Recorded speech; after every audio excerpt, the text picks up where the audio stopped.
todo. Samu até brincou, falou, Rony, você podia falar em todos. Eu falei, Deus me livre, nem entendi que nem eu tô me aguentando, quanto mais vocês me aguentar todas as vezes falando. Então é bacana, né, a gente poder interagir. Alguém gostaria de se manifestar sobre a sua relação com esse livro? Se você já leu, conhece um pouco, não leu, olha, Rony, eu li poucas vezes. Como que tá isso aqui em relação a vocês?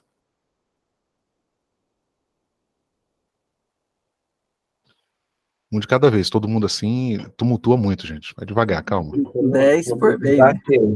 Que todo mundo já está começando a se coçar para falar, né? Boa senhora, queridos, tudo bem? Oi. Oi! Então, a gente leu o livro de Gênesis, né? A gente está fazendo um propósito de ler a Bíblia toda, né? Já estamos bem adiantados.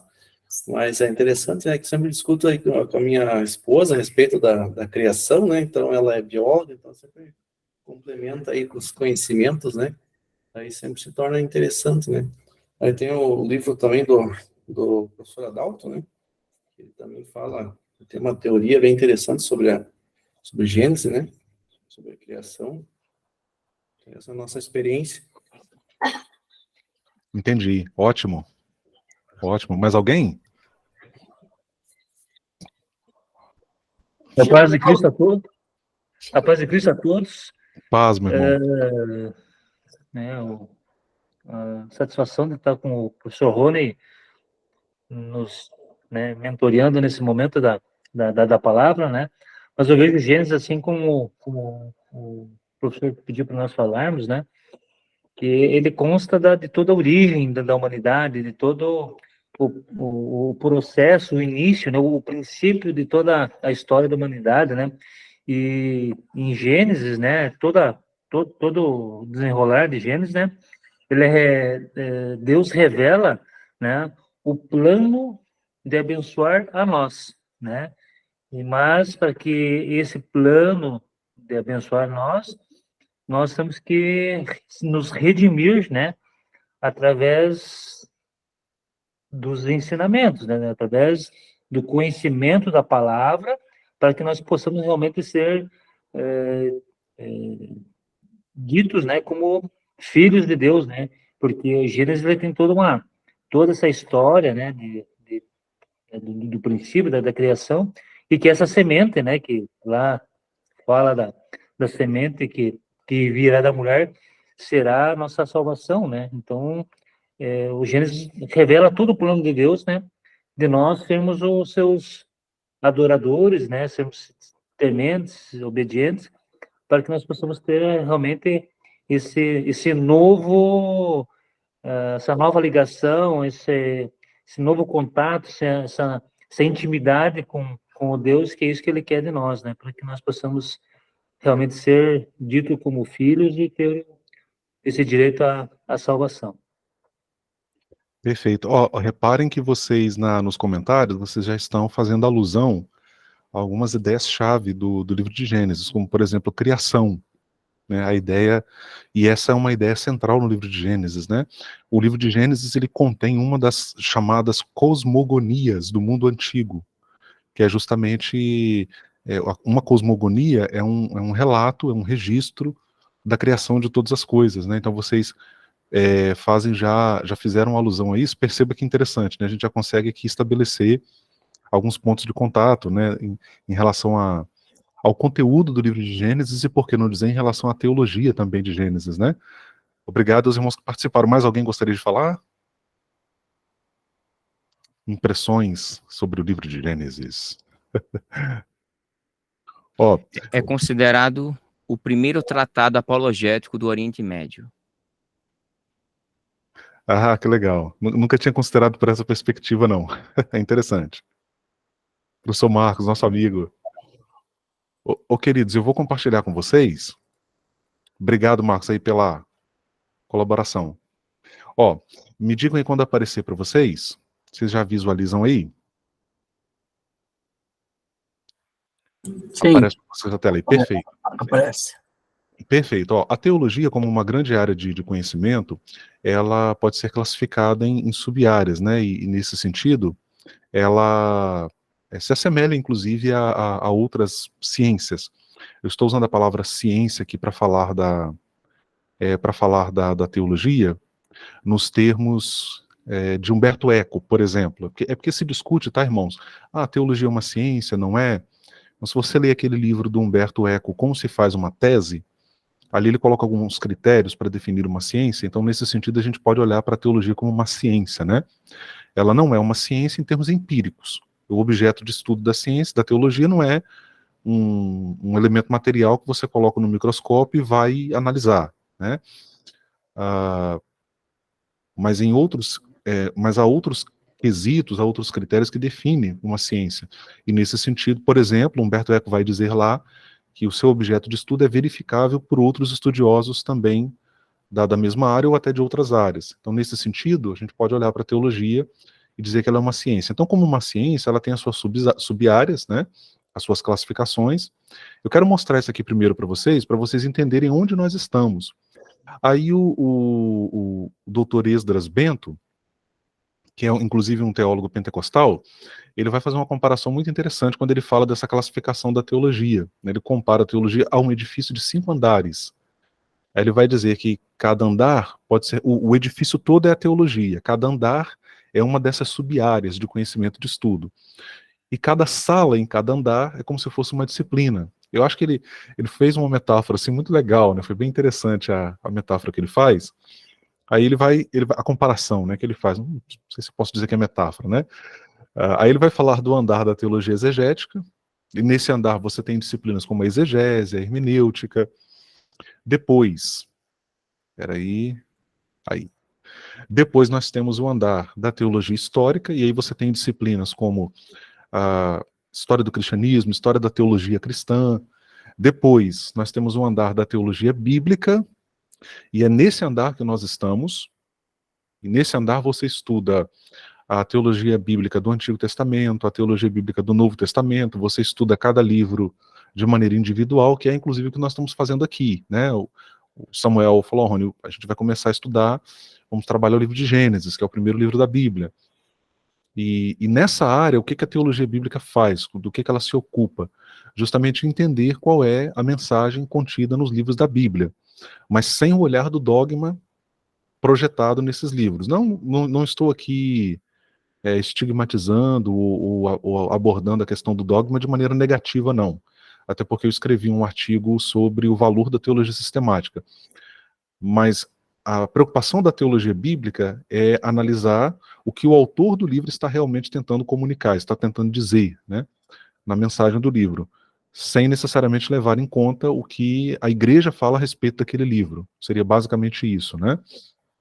Aí sim nós temos a teologia sistemática, que é essa sistematização, essa organização das doutrinas da Bíblia em disciplinas teológicas. Nesse andar nós temos aí a bibliologia, nós temos a cristologia, teontologia ou teologia própria, como queiram, a pneumatologia, temos a ramartiologia, soteriologia, é muita logia, tá, gente? Depois, pessoal, por fim, nós temos a teologia prática. E aí você tem disciplinas como, por exemplo, poimênica, ou teologia pastoral, como queiram, e também a homilética. A homilética é uma disciplina muito prática, né? Porque ela está pensando ali o sermão, preparação do sermão, exposição do sermão, o que é o sermão, a estrutura do sermão, etc, etc. Um detalhe interessante, pessoal, essa classificação aqui não é uma classificação universal, ok? Pode haver abordagens diferentes a depender dos autores. Tem autor, por exemplo, olha que legal, deixa eu ativar aqui o meu poderosíssimo apontador a laser, aqui.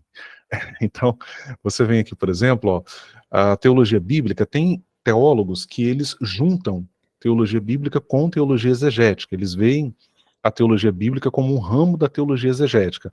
Eu prefiro a classificação do Esdras, eu prefiro separar teologia exegética de teologia bíblica. Eu acho que essa separação aqui ela é mais didática, é melhor, mais adequada na minha compreensão, beleza? Então, pessoal, onde é que nós estamos aqui? Em qual andar? No andar da teologia. Repitam em voz de coro comigo.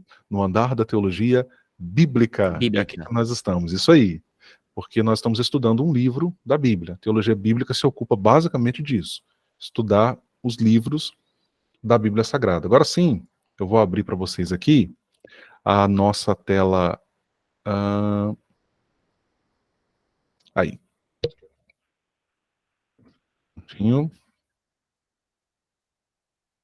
Aparece para vocês aí, gente? Tá escuro ainda, né? Deixa eu interromper e compartilhar de novo. Está escuro ainda, Rony. Não, eu reiniciei aqui o procedimento. Acho que agora vai. É ao vivo e a cores, tá, gente? Isso, maravilha. Agora sim, né? Beleza. Perfeito. Então, nós temos aqui a teologia bíblica, a gente pode falar de uma forma mais panorâmica, né, pensando-se aí a teologia bíblica do Pentateuco, que considera esses 5 livros, Gênesis como parte de um todo. Então, nós temos Gênesis, Êxodo, Levítico, Números e Deuteronômio. Como a gente pode, dentro da teologia bíblica, pensar também, ou dentro da teologia bíblica do Pentateuco, a gente pode também fazer análise de livros individualmente. Mas é sempre importante, pessoal, pensar eles nesse conjunto. O Gerhard von Rad foi um teólogo bíblico do Antigo Testamento, vocês já estão vendo o nome dele aqui, ó. Gerhard von Rad, ele foi alemão, teólogo alemão. Ele via, inclusive, uma conexão até maior do que o Pentateuco. Ele via uma espécie de hexateuco, porque ele conectava o livro de Josué ao Pentateuco. Ele entende que o livro de Josué seria uma continuidade do Pentateuco. Então, são algumas propostas, né, que vão surgindo ao longo do tempo no estudo desses livros. Eu não vou me deter... sim, pessoal, hoje eu dei uma repassada. Na verdade, eu estou essa semana toda trabalhando esses slides, e eles ficaram bem ricos, bem amplos. Obviamente, eu não vou passar um a um aqui, porque são 60 e poucas telas, eu já separei aquelas com as quais eu vou trabalhar, mas depois o Arthur, que nos ajuda aí na parte técnica, eu mando para você lá no Zap, se você puder compartilhar no grupo para o pessoal, que vocês podem baixar, podem utilizar à vontade. Não tem taxa de Pix, fiquem tranquilos, ok? É compartilhamento gratuito. Não que seja uma ideia, tá, gente? Mas eu tô brincando, pessoal, tô brincando. Não tem oferta extra, Marão? Sem oferta extra, tá, pessoal? Queresia, né, irmãos? Misericórdia. Deixa eu fechar isso aqui. Aí, vamos lá. Então a gente tem no Pentateuco aí, quando você faz um estudo, né, da teologia bíblica, um dos passos que você dá, né, um dos cuidados que você tem é justamente de identificar os temas que estão presentes, seja nesse grupo maior de livros, seja nesse livro em particular. Então, no Pentateuco nós temos diversos temas, né? Culto e santidade, lá no Levítico, a libertação da escravidão egípcia e a conquista da terra prometida, no caso, Êxodo e Josué, embora o Gênesis, ele já prepara o caminho para isso, né? O final de Gênesis ali se encaixa muito bem com o início de Êxodo, né? Então, ele já prepara essa conexão ali na questão da narrativa do Êxodo. A criação de todas as coisas, entenda-se aí por todas as coisas, os céus e a terra, o homem. A gente tem até, em certo sentido, não tratando em termos de criação, mas de começo, né? A gente tem o começo do pecado entre os homens, né? O início do pecado ali, praticado pelo primeiro casal, depois o primeiro homicídio. Então, Gênesis, essa temática do início de todas as coisas, é Gênesis, né? Você tem a questão da lei e a ênfase na necessidade da obediência, isso está lá em Deuteronômio. Depois você tem outro tema que está presente também no Pentateuco, que é a questão da marcha e a organização da segunda geração de judeus que saem do Egito para a entrada na Terra Prometida, dentre vários outros temas, tá, pessoal, que a gente tem presentes no Pentateuco. Modos de aproximação do Pentateuco. A gente tem 2 formas básicas de se aproximar, de ler o Pentateuco, tá, pessoal? Quando eu digo aproximação, são modos de leitura, de entendimento do Pentateuco. A gente tem uma abordagem que é a chamada canônica, que basicamente ela interpreta os livros a partir da sua forma final, ou seja, como a gente tem eles hoje nas nossas Bíblias, tá? E nessa abordagem canônica, não se trabalha com a noção de autoria mosaica, ou seja, Moisés teria sido o autor, mas se reconhece uma autoridade mosaica no Pentateuco. O que quer dizer isso aqui, tá, pessoal? A ideia de que você tem ali uma tradição que reporta-se a Moisés. Então essa seria a abordagem canônica. A abordagem literária que seria uma segunda forma de ler o Pentateuco, válida também. Perceba aqui, pessoal, que elas não são necessariamente antagônicas, tá? Elas podem dialogar, as duas podem ser trabalhadas.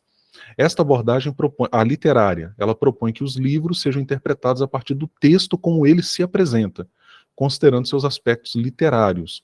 Ou seja, ela é sincrônica. O que isso quer dizer? É o texto na sua forma final, é como ele chegou para nós. Então essa, inclusive, é uma forma assim, de leitura do Pentateuco que está muito próxima do que a gente faz nos seminários teológicos, do que a gente faz nos institutos teológicos, que são ligados às denominações evangélicas, né? A nível de academia, já não se trabalha mais isso, tá, pessoal? A nível de academia, a pegada é outra, né? Está um pouco mais próximo ali também da abordagem canônica. A gente pode pensar aí uma relação entre, ou minimamente um diálogo, né, entre as duas aí, tá bom? Agora deixa só me dar um minutinho, pessoal, que eu vou avançar um pouco aqui, a gente já ir direto para o livro de Gênesis. E aí vocês depois com calma podem ler a apresentação na íntegra, tá? Eu vou disponibilizá-la para vocês lá integralmente. São ao todo 68 telas e tem bastante material. Essa apresentação, inclusive, pessoal, ela está basicamente organizada assim. É uma introdução, é um panorama do Antigo Testamento, teologia bíblica do Pentateuco e a teologia bíblica do livro de Gênesis em particular. Eu organizei ela dessa forma, tá bom? Tá bem didática, tá bem tranquilinha aí para vocês poderem ler. Aparece para vocês aí, gente? Pessoal, se quiserem me interromper, fiquem à vontade, tá bom? Levanta a mãozinha aí no Meet aqui, eu faço uma pausa e a ideia é que a gente faça uma troca aqui, tá bom? Então vamos ao livro de Gênesis. Estou como Jesus aqui nessa noite de sábado, tenho muito a vos dizer. Bom, o título de Gênesis vem da Septuaginta, que é uma das versões antigas da Bíblia, muito importante, a gente não tem ela disponível, tá? Mas os biblistas recuperam ela a partir de outras versões que vieram depois. Ela foi a tradução do Antigo Testamento hebraico para o grego, e ela acabou influenciando aí em diversas questões, como, por exemplo, os títulos dos livros, como a gente tem nas nossas Bíblias. Porque na Bíblia hebraica o título é outro. Gênesis na Bíblia hebraica é Bereshit, que significa princípio. Esse é o título do livro na Bíblia hebraica. Nas nossas Bíblias, essa palavra Gênesis vem do grego. Isso deve-se à Septuaginta, que é justamente uma tradução grega do Antigo Testamento hebraico. Tá? Ela é feita ali entre o segundo e o terceiro século antes de Cristo. Não se sabe ao certo como que foi o processo. Alguns acreditam que inicialmente foi feito o Pentateuco, e o restante foi sendo feito depois, né? Mas a Septuaginta realmente existiu, tá, pessoal? Ela é uma tradução real, muito importante, inclusive, na transmissão do texto bíblico, né? E lá você tem em Gênesis 5:1 o texto "Eis o livro da geração de Adão". Quando você vai ler lá em grego, a palavra geração no grego é geneseus. Eu não sei se a pronúncia é bem assim, tá, gente? Que em sua forma transliterada fica Gênesis. Então, por isso que você ouve às vezes alguém falar assim, a Gênese disso, a Gênese de determinada coisa, porque a origem, o começo, né? O termo indica, portanto, origem, geração, dá a ideia de começo.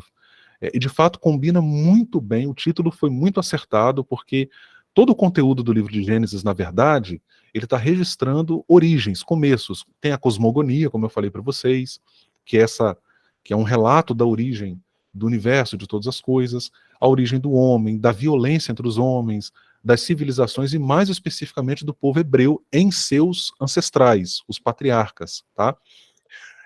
Uma coisa interessante, pessoal, uma coisa muito interessante sobre Gênesis, né? Mais adiante eu coloco isso aqui.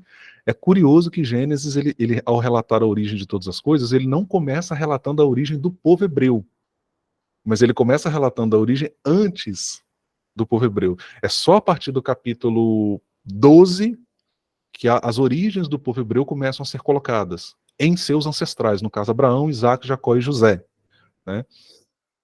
Mais adiante aí, eu já quero aqui começar colocando para vocês alguns cuidados na leitura do livro de Gênesis. Meu Deus, vai pegar fogo agora, eu gosto. Agora eu vou colocar algumas questões aqui calientes, alguns cuidados que a gente precisa ter ao ler o livro de Gênesis. Primeiro, não lê-lo como história. E isso aqui para mim é muito importante porque eu sou licenciando em história, né? e atuei como historiador também. Então, quando eu digo aqui não ler ele como livro de história, é você não ler o livro de Gênesis entendendo ele como se fosse um relato preciso de eventos históricos. Ah, Rony, mas não tem história no livro de Gênesis? É claro que tem historicidade no livro de Gênesis. Mas os autores, eles não estão preocupados em fazer um relato historiográfico como nós temos hoje. A história hoje, a historiografia contemporânea hoje, ela não existia na época em que Gênesis foi escrito. Não se pensava história como nós pensamos hoje, tá? O biblista Johann Konings, ele foi um biblista muito importante, infelizmente nos deixou agora há pouco tempo, um teólogo católico. Ele vai dizer que muitas vezes na Bíblia a história é absorvida pela narrativa. Olha que coisa interessante que ele fala. A historicidade é absorvida pela narrativa. E isso é importante eu falar isso aqui para vocês também, porque a gente tem o erro de ler o Gênesis achando que uma coisa está acontecendo assim um dia após o outro. Não necessariamente. Muitas vezes você tem intervalos de tempo ali enormes, de décadas, às vezes até de várias décadas, entre um capítulo e outro. Por isso que a gente não pode ler achando que é uma narrativa histórica como a gente lê num livro de história hoje, ok? Reitero, eu não estou com isso dizendo que não haja historicidade no livro de Gênesis. Nós cremos que há. A própria crítica bíblica entende que há, né? Mas a gente não deve ler como se ele fosse um livro de história, porque isso dá lugar para má interpretação. Outro cuidado, não leia o livro de Gênesis como ciência, livro de ciência. Tá? Pessoal, isso aqui é uma coisa muito séria. A gente vê o pessoal discutindo se os dias de Gênesis eram dias literais de 24 horas ou longas eras geológicas. Essa é uma discussão absolutamente sem sentido à luz de Gênesis. Gênesis não tem essa preocupação. O livro de Gênesis não está sendo escrito para explicar cientificamente a origem de todas as coisas. Gênesis é um relato teológico religioso. Então, cuidado para você não levar essa categoria para dentro do livro de Gênesis. Tá?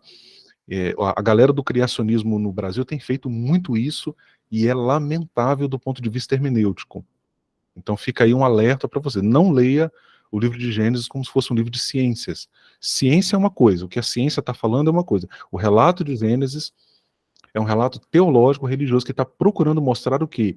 Que o Senhor é o criador de todas as coisas, é que ele está na origem de todas as coisas. Não necessariamente está preocupado em mostrar como foram feitas todas as coisas, mas mostrar que quem cria é Deus. E está usando, inclusive, também, gente, a linguagem de uma época, de um momento histórico. Então você não pode olhar para o livro de Gênesis com esse olhar de hoje. Tá? A isso, pessoal, mais adiante, ó, eu vou colocar, a isso nós chamamos de anacronismo hermenêutico. Então cuidado com isso.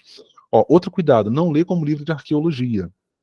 Durante muito tempo, a Bíblia ela foi usada como uma espécie de confirmação da arqueologia, ou a arqueologia sendo usada para confirmar a Bíblia. Hoje, na academia, não se trabalha mais com essa ideia, tá, pessoal? No Brasil, a gente tem o arqueólogo Rodrigo Silva, ele é muito conhecido, só que ele está trabalhando com categorias que na academia ninguém mais usa, que é essa coisa de querer provar que a Bíblia é verdadeira a partir da arqueologia.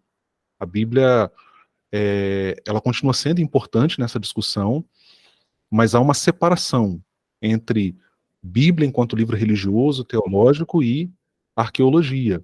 Aqui, pessoal, só uma observação, tá?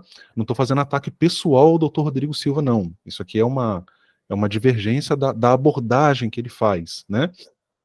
Então, veja, ele está trabalhando com ele tem um modo de fazer arqueologia que na academia ninguém mais pratica, que é essa coisa de você olhar para querer comprovar a arqueologia com a Bíblia ou vice-versa.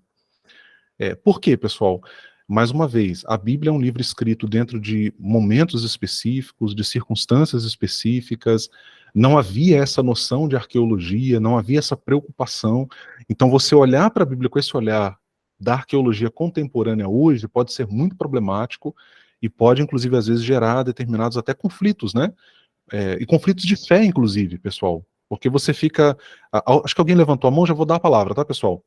É que você fica assim, não, para mim crer, a minha crença tem que bater com o que a arqueologia está dizendo. Veja, pessoal, a fé não depende disso. Se a sua fé depender disso, né, ela deixa de ser fé. Então, cautela com isso, tá, pessoal? Porque isso é uma tendência no Brasil hoje. Alguém tinha levantado a mão? Fale agora, Ô, em nome Ronei, para sempre. então, assim, na mesma, eu creio que é na mesma esteira, então, do Ernie Keller, né? Acho que daquela obra que ele fez lá. Inclusive, eu já vi você comentando sobre a obra, e a Bíblia tinha razão. Também já vi você comentando sobre o Albright, né? Que também é um Isso, outro exatamente. arqueólogo. Essa galera foi bem nessa direção, mas isso, Samu, no século XX, né? Você olha a arqueologia hoje, ela já não trabalha mais com essas categorias, tá? Você lê, por exemplo, o Randall Price, que é um arqueólogo norte-americano, um cara sério, né, um arqueólogo sério, respeitado, mas ele vai dizer no livro dele lá que ele dava aula com a Bíblia numa mão e o livro de arqueologia na outra, né? Isso hoje, do ponto de vista acadêmico, é muito problemático. Aí você fala assim, Rony, mas a academia não, é porque a academia separa. Uma coisa é a ciência arqueológica, outra coisa é o relato bíblico enquanto um relato teológico. Ele não tem a pretensão de ser um livro de arqueologia. Então essa separação é importante, tá, pessoal? Por quê? Até, Samuel, é importante a gente falar isso porque a sua fé não fica dependente do que a ciência fala. Tá? A Bíblia, pessoal, para citar aqui a exegeta Maria de Lourdes Correia Lima, uma grande exegeta brasileira, ela vai dizer o seguinte: a Bíblia é a palavra de Deus em palavras humanas. Então, Deus ele está a nos falar na Bíblia através das categorias humanas ali, da linguagem humana que eles estão usando na sua época, no seu tempo, com as limitações da época. Então, a gente não depende de uma comprovação científica para crer, né, que Deus está se revelando na sua palavra. Eu acho isso libertador, inclusive, né? Porque eu já fui assim, sabe, Samuel? Eu já tive essa fase bem, né, bem aquela coisa de achar que a ciência tinha que convergir com tudo que... Só que, na verdade, não cabe essa comparação. Não cabe, a gente tem que separar esses universos, né? Mais alguém? Samu, quiser falar novamente, fique à vontade, tá, gente? Sintam-se no Clube da Não, Bíblia. Rony, obrigado. Não, era isso mesmo. Obrigado pela resposta. Vamos lá, então, para mim não estrangular o meu tempo, né? Ó, mais adiante aí, a questão do anacronismo hermenêutico, que é você interpretar o livro de Gênesis com categorias nossas hoje. Cuidado com isso também, você precisa entender, né, como é que o que exatamente que o livro está querendo comunicar. E entendendo que são mundos, existem distanciamentos entre nós, né? Entre nós hoje e o mundo bíblico, o contexto em que Gênesis é escrito. E para finalizar, e eu já dou a palavra ao professor Marcos, que levantou a mão, outro cuidado, estudar o livro de Gênesis sem considerar fatores a que ele está fazendo referência, como, por exemplo, culturas, épocas e cenário religioso, né? Então, a gente, quando vai estudar, vou dar um exemplo, a gente se escandaliza quando lê ali sobre Abraão ter mais de uma esposa. E a gente fica horrorizado com aquilo, né? Só que, veja, isso é fruto de um momento, de uma época. Isso é fruto de um contexto. Ali você tem uma prática que, inclusive, no Novo Testamento, em certa medida, é superada. Porque Paulo vai escrever mais adiante e vai dizer, olha, no cristianismo, cada um tem a sua esposa, cada um tem a sua companheira, né? Mas aquele mundo que está sendo retratado ali em Gênesis é um mundo antigo, mesopotâmico. Ali você tem outras culturas que estão sendo retratadas ali, que não dá para você trazer isso e colocar isso como referência para a nossa realidade hoje, tá bom? Professor Marcos. Paz, meu amado. Só queria fazer uma observaçãozinha. Se quiser voltar o slide um pouquinho, o anterior. É super importante você falar sobre essa questão de lê-lo como um livro de história, ou como um livro de ciência, ou, hipoteticamente, como um livro de arqueologia. Contudo, isso não significa dizer, com certeza o professor Rony não quis dizer isso, que não tenha fatos históricos, que tem. O que a gente não pode fazer é limitar, dizer assim, isso aqui é só história do início ao fim. Porque a nossa história hoje, depois de milenar, ela é sequencial e sistemática, então é ponto a ponto, diferentemente do Antigo Testamento, que eles não teriam condições, talvez, milimetricamente, de pontuar cada ponto na história, seria impossível, seria exaustivo, e Deus não queria isso, com certeza, quando deu a visão para Moisés, olha, é isso aqui que eu quero que você poste, né, postar, né, o Instagram e postar, eu quero que você informe isso aqui, acabou, certo? Nessa questão de história, porque vários relatos históricos, por exemplo, vou citar um. A Bíblia foi o único livro, antes e depois, que falou sobre a história dos hititas. E nenhum outro livro falou. Durante 17 séculos depois de Cristo, se ironizava a Bíblia. Depois que encontraram a Pedra de Roseta e fizeram a fragmentação das inscrições, foi comprovado historicamente e arqueologicamente que aquela cultura hitita existia. Mas primeiro que a Bíblia inventou. Depois que descobriram que a Bíblia estava certa, olha, do ponto de vista histórico e arqueológico, disseram o quê? Não, ela plagiou. Olha, então, para não dar os créditos à Bíblia, simplesmente a academia, de uma forma geral cética, e principalmente a alemã, ela sempre diz assim, não, está errado. Ou inventou ou plagiou. Vai ter sempre essa desculpa. Mas aí, quem falou primeiro? Os irmãos sabem muito bem. A Bíblia falou sobre a cultura hitita, 3.500 anos atrás. Quando for olhar no relato mais palativamente do que a Bíblia dizia, onde seria esse lugar, foi encontrado 15.000 tabletes cuneiformes falando sobre essas culturas. Então, quem estava certo historicamente? A Bíblia. Arqueologicamente, se a gente fosse analisar, a Bíblia que contou esse fato histórico. Só que todo mundo, imagina, Rony, todo mundo do primeiro século, segundo século, terceiro século, até 1700 e pouco, desacreditou porque nunca foi encontrado um relato bíblico, ou melhor, fora da Bíblia, né, extra-bíblico, para comprovar essa cultura hitita. Só que 1800 e pouco descobre. Então, imagina, 1.700 anos do pessoal duvidando. Quantas pessoas não ironizaram a Bíblia, dizendo que era mentira, que era fábula, era criação. Aí depois mudou o quadro. Não, eles agora plagiaram a história. Enfim, só estou dando essa ressalva, e quando se fala de questão de relatos científicos, realmente o pessoal tende a dizer assim, não, aqui, vamos ver milimetricamente a questão da ciência. Isso não significa dizer também que não existe fatos científicos ditos na Bíblia muito antes da ciência em si moderna saber, porque existe centenas de relatos, principalmente no livro de Jó. Existem coisas ali que até doutores, PhDs em área de biologia, química, na área social e outras ciências ficaram perplexas, porque a informação que é dada no livro de Jó e até no de Gênesis nunca foi dita, nem antes de Cristo, 100, 200 anos antes de Cristo, mas 1.000, 2.000 anos antes, e nem depois de Cristo, só no século XVIII ao século XX. Só estou dando essa complementação para que a gente não dizesse assim, não pode ser lido como um livro, porque senão algumas pessoas possam até chegar a dizer, né, Rony, pensar assim, então quer dizer que não tem relato histórico, então quer dizer que não tem relato científico, então não quer dizer que tem relato arqueológico. E por fim, eu amo a tríade da física quântica no Bereshit, no hebraico, Bereshit, bara Elohim et Shammai ve'et haaretz, no princípio que Deus os céus e a terra, ali é uma tríade da física, professor Rony, professor Samuel e demais, que não se tem em nenhum canto da Bíblia essas três referências, tempo, espaço e matéria, tudo junto no livro do Gênesis. Agradeço a oportunidade e desculpa tomar o seu tempo, viu, professor Rony? Seguimos sempre abertos a ouvir, professor Marcos. Eu só faria uma ponderação, professor Marcos, pelo menos na academia onde eu estou, eu não vi essa noção de plágio. De fato, isso seria uma... Eu digo os céticos, que falam plágio. O exemplo que você deu foi interessante, professor, porque seria justamente um exemplo de anacronismo hermenêutico. Porque a noção que a gente tem de plágio hoje é uma coisa negativa, né? Que é você pegar...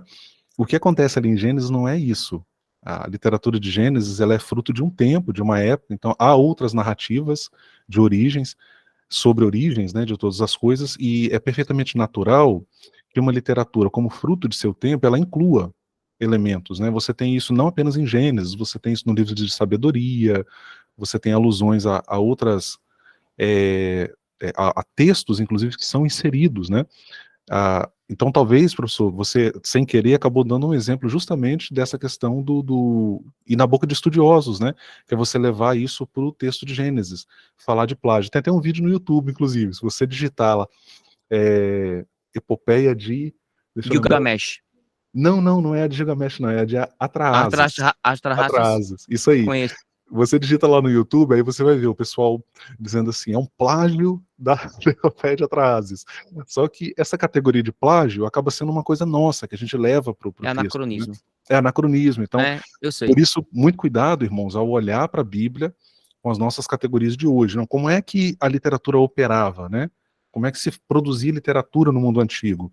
E aí você começa a entender e começa a ter um olhar mais adequado, né, no estudo desses textos. Esse cuidado é muito importante. Mas valeu, professor Marcos. Vamos mais. Aqui a gente vai considerar, pessoal, no estudo do livro, algumas questões como título, autoria, data da composição final, estrutura literária, um esboço possível. Eu digo um esboço possível Porque quando você toma os comentários bíblicos, tem várias propostas, né, de esboço dos livros da Bíblia. Então a gente traz aqui um esboço bem objetivo, isso tudo para ajudar vocês no estudo do livro, tá? O título, como nós já falamos, significa basicamente origem, vem da Septuaginta. Uma coisa importante, pessoal, que na Bíblia hebraica é um costume, eu acho que vocês aqui já até, com certeza, já ouviram isso, é se tomar a primeira palavra do livro para usar como título do livro. Né? É o caso de Gênesis. E é o caso também dos outros livros no restante da Bíblia hebraica. Questões de autoria e data. Tradicionalmente, a autoria do livro de Gênesis, a nível de academia hoje, irmãos, a nível mundial, praticamente ninguém mais defende a autoria de Moisés para Gênesis e para o Pentateuco, tá, queridos? Isso eu estou falando em perspectiva acadêmica. Até houve, há umas décadas atrás, um autor que defendeu a noção de um núcleo mosaico, mas me parece que nem isso mais é defendido. Mas eu fiz questão de trazer porque, ao nível de bibliografia mais conservadora, mais ortodoxa, ainda se insiste, a gente tem vozes, inclusive, competentes, né? Como é o caso do Stanley Ellison, é o caso do Gleason Archer, que são teólogos bíblicos muito competentes e que ainda insistem na questão. A gente tem para o Novo Testamento também alguns autores conservadores que defendem também determinadas autorias que na academia não se defende. Eu acho importante citar. Então, tradicionalmente, a autoria foi sempre atribuída a Moisés, tanto na tradição cristã quanto na judaica. Isso nos dois universos, né, vamos dizer assim. Aí o Francisco, ele comenta que os judeus o consideravam como parte integrante da Torá e não como um livro separado, e como o princípio da Torá de Moisés, ou seja, o primeiro, né? Lembrando, pessoal, que Pentateuco, na Bíblia hebraica, o que os judeus chamam de Torá, né? Aquela tríplice, a Bíblia hebraica tem uma tríplice divisão, essa primeira divisão é chamada de Torá, que corresponde justamente ao Pentateuco com os 5 livros, tá? E existe também, olha que interessante, existe também uma referência à autoria mosaica no Talmud, que é uma espécie de comentário, né, de tradições rabínicas aí, comentando o Antigo Testamento. O Talmud é uma obra, inclusive, muito importante, com muitos volumes, e lá o Talmud faz alusão à autoria como Moisés sendo o autor, né. Ainda falando sobre a questão da autoria e data, ao nível acadêmico mundial, a questão da autoria mosaica é praticamente descartada. Porque o que se entende, irmãos, é que o livro de Gênesis, eu acho que eu coloco isso adiante, ele é fruto de uma compilação de diversas tradições e em períodos variados. Inclusive, pessoal, até uma observação importante, a gente cresceu ouvindo, né, que a Bíblia foi escrita por 40 autores, esqueça isso. A Bíblia é produto de muitas mãos, são vários autores trabalhando ao longo de muito tempo, e não é possível identificar todos esses autores. Há redatores posteriores, após aquele texto inicial ser entregue, ele vai ser retrabalhado, e isso, pessoal, hoje é amplamente confirmado pela crítica textual, pela teologia bíblica, pela análise literária, pelas diversas formas de análise do texto. Isso tem sido, assim, praticamente um consenso, tá?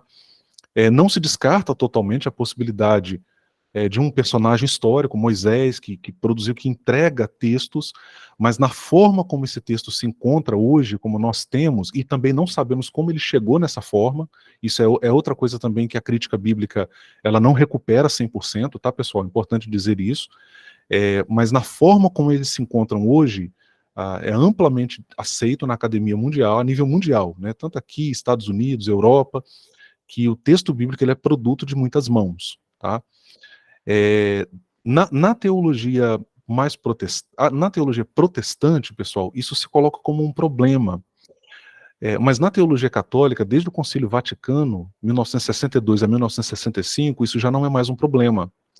Então não existe essa noção de que a Bíblia, para ser palavra de Deus, ela tem que ter a autoria mosaica, ou tem que ter a autoria do autor A ou B assegurada para que ela seja recebida como palavra de Deus, tá? Então, foi até engraçado, irmãos, que eu estava numa live com um padre, que é um exegeta do Antigo Testamento, e eu perguntei a ele, Padre Fábio, né? Eu falei assim, Padre Fábio, como é que é para vocês isso? Vocês, né, a questão do método histórico-crítico, vocês têm esse olhar mais... Como é que em algum momento foi uma crise de fé para você? Aí ele virou, não, para mim nunca foi. Então, tipo assim, pra gente é uma crise, né? Pra eles não, que a teologia católica, a teologia bíblica católica, ela já vem trabalhando isso há muitas décadas, né? Há várias décadas. Então não existe essa noção de que a Bíblia, para ser palavra de Deus, Moisés tem que ter escrito, né? E entende-se que isso é uma tradição que é preservada no texto, mas que o texto bíblico, tal como nós o temos hoje, ele é fruto de um longo processo, passou por vários processos editoriais, né? Ele vai sendo trabalhado. Há evidências disso, tá, irmãos? Há evidências disso. A sua edição final dataria do século 6 a.C. Veja, a sua forma final. Porque se ele é produto de um longo processo histórico, né, de um longo processo editorial, a gente não consegue precisar exatamente quando começa, mas essa forma final dele vem desde o século 6 a.C. Como vocês podem ver, é uma obra muito antiga, né? É um livro escrito há muito tempo. Eu vou ouvir o professor Marcos, depois eu vou falar sobre a estrutura do livro.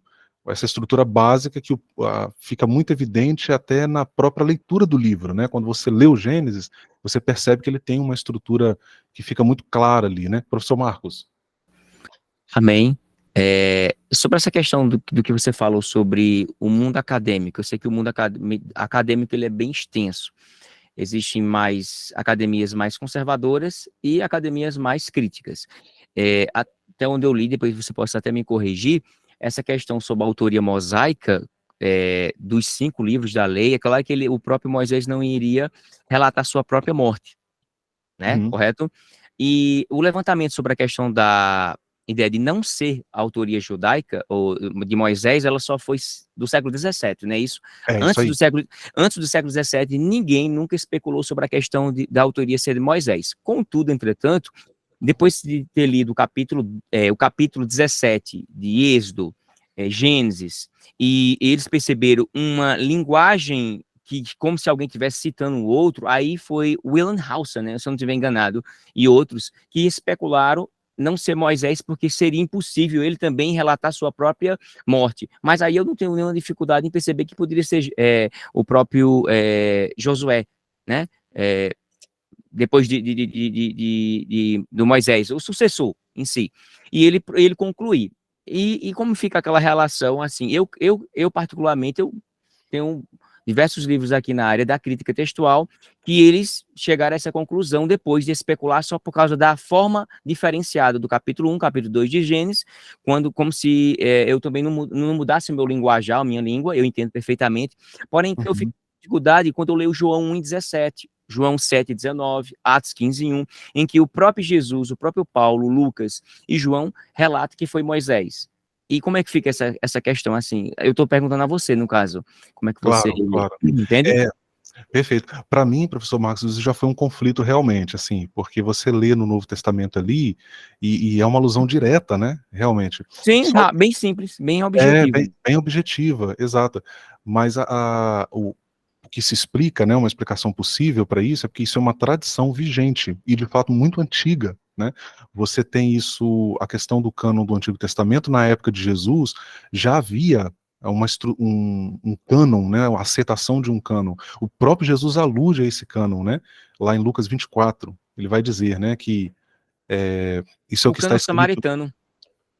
O samaritano, um cânon samaritano muito antigão, ele já relatava 300, 400, 500 anos antes de Cristo sobre a questão de Moisés como o líder religioso. E fora outras culturas. Mas o entendimento, Marcos, o que me parece hoje a nível de academia, o entendimento que se tem, eu vou até colocar para vocês aqui na tela, ó. Eu até não iria passar, Marcos, mas eu vou dar falar igual, vou dar uma bisbilhotada aqui, né? Peraí, deixa eu compartilhar com vocês. Isso aí vocês vão poder ler depois com calma. Ó, aí, veja algumas evidências. Aparece para vocês aí, gente? Agora acho que foi, né? Acho que minha máquina aqui acho que está meio lenta. Sim. Olha que interessante, né? Por que os estudiosos eles chegam a essa conclusão de que não foi uma pessoa só que escreveu, né? Você tem evidências de várias tradições presentes no Pentateuco. Então, por exemplo, os relatos duplicados, você tem um relato de Gênesis 1 e 2, você tem um relato duplicado, isso não é só em Gênesis não, tá pessoal? Você vê isso em praticamente todo o Pentateuco. Você tem um relato duplo do chamado de Moisés, que se repete em Êxodo 3 e 6, e vai embora. Os perigos sofridos pelos patriarcas, algumas vezes, você tem relatos que parecem ser escritos por... Até, na verdade, alguns fica até bem claro, né? Você tem perspectivas diferentes, alternância no uso de nomes divinos, e claro, os autores conservadores oferecem respostas a essas questões também, tá, gente? Exatamente. É importante que eu diga, até por questão de honestidade intelectual. Mas você tem uma alternância, né, no uso desses nomes, Yahvé e Elohim. Então, o que explicaria... Aqui, filhota. Obrigado, meu amor. O que explicaria por que usar nomes distintos, né? Isso poderia ser um sinal de tradições de autores ou grupos de autores trabalhando em épocas e momentos diferentes. Diferenças de nomes, vocabulários, estilo literário e conteúdo. Isso aqui, para mim, é uma questão muito importante, né? Mesmo para quem, como você, professor Marcos, defenda uma autoria mosaica, mas minimamente é uma questão muito séria que a gente tem que considerar, né? E Sim, outra já li questão... todos eles. E outra questão... E outra questão é a presença de glosas no texto do Pentateuco. O que são glosas, pessoal? Se você ler uma Bíblia como a Bíblia de Jerusalém, você vai ver isso lá.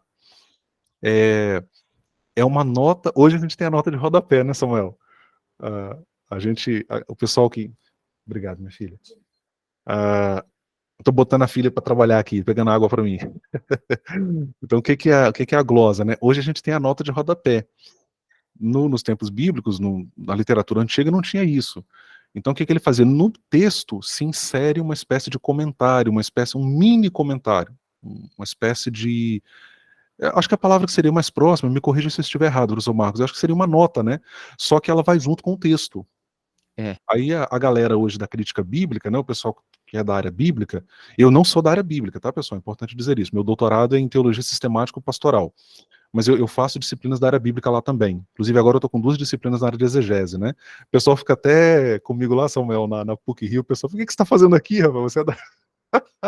Eu falo, não, eu sou fominha por exegese, a área bíblica é minha paixão, né? Então, irmãos, você tem essas evidências, mas assim, a despeito, né, das posições que a gente possa assumir aqui, vocês são livres, é claro, né, para avaliar isso.